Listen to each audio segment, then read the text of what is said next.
Do you imagine an India that is purely Hindu? Is there a place for Muslims in India in the future? ये सवाल उन लोगों की समस्या है कि जो हिंदू और हिंदुत्व को जानते नहीं है। अब देखिए, हिंदुत्व की फिलॉसफी क्या है?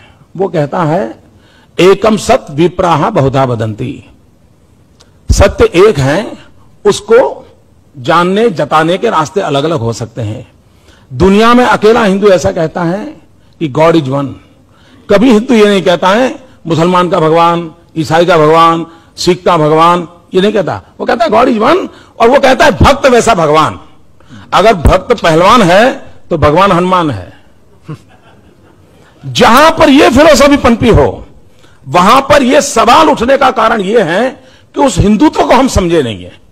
दुनिया में कोई ऐसी घटना नहीं है। आप देखिए, इजराइल का एक ऑफिशियल बुक है, इजराइल का ऑफिशियल बुक है, उसने यह कहा है कि कोई यह ना समझे कि हमें सिर्फ जर्मनी में हम पर अत्याचार हुए थे। 2500 साल में हम दुनिया में जहां जहां गए, हर जाति ने हर कहीं किसी मौके पर हम पर जुल्म किया था, कम अधिक मात्रा में। लेकिन अगर कोई दुनिया में अपवाद था, अकेला हिंदुस्तान था जहां पर हमें 2500 साल के इतिहास में कोई कष्ट नहीं हुआ। हिंदुस्तान ऐसा है, जब पारसी हिंदुस्तान में आए तब गुजरात के किनारे पर राजाओं बसते थे। वो जब आए और उन्होंने एक रिक्वेस्ट किया कि हम आए हैं, लेकिन हमारा रिलीजियस बिलीफ ये है कि जब जो हम अग्नि लाए हैं, उस अग्नि को जब हम रखेंगे तो उसकी 50 किलोमीटर की रेंज में नॉन ईरानी कोई आना नहीं चाहिए। यानी राजा हिंदू, व्यवस्था हिंदू, और उन्होंने मांग एंटी हिंदू की।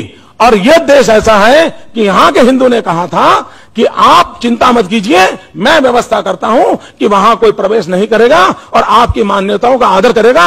और मैं आपको बताता हूं विश्वास के साथ, आज जो दुनिया टेररिज्म के कारण संकट में आई है, उसका और उसमें जो इमोशनल ब्लैकमेलिंग हो रहा है, मैं नहीं कहता उसमें इमोशनल सपोर्ट है कि नहीं, लेकिन जो इमोशनल ब्लैकमेलिंग हो रहा है और उसमें रिलीजन का काफी उपयोग हो रहा है, और उसका मूल कारण है होलियर देन दाउ। तेरे संप्रदाय से मेरा संप्रदाय ऊंचा है, ये जब भाव जगता है तब कॉन्फ्लिक्ट पैदा होता है, और वो कॉन्फ्लिक्ट आतंकवाद तक की सीमाओं चला जाता है।